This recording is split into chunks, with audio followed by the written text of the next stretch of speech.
Enrique Razon Jr.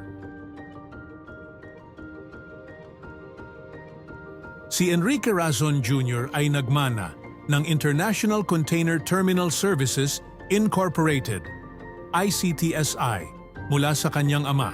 Pero hindi lang niya gustong patakbuhin ang negosyo, gusto niyang irevolusyonaryo ito. Nakita niya ang potensyal ng Pilipinas bilang isang global hub para sa shipping at logistics. Pero ang daan papunta rito ay puno ng balakid. Hinarap niya ang matinding kompetisyon, mga regulasyon, at ang hamon ng pag-modernize ng mga ports. Pero hindi nagpatinag si Enrique.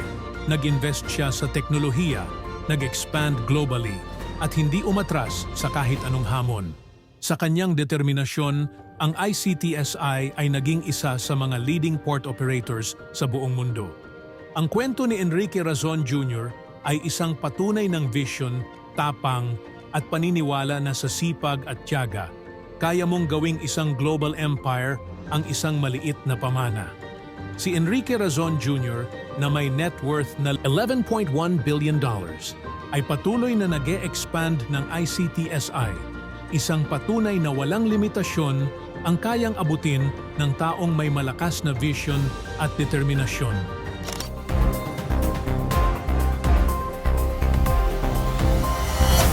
Business Class TV, where ideas meet opportunity.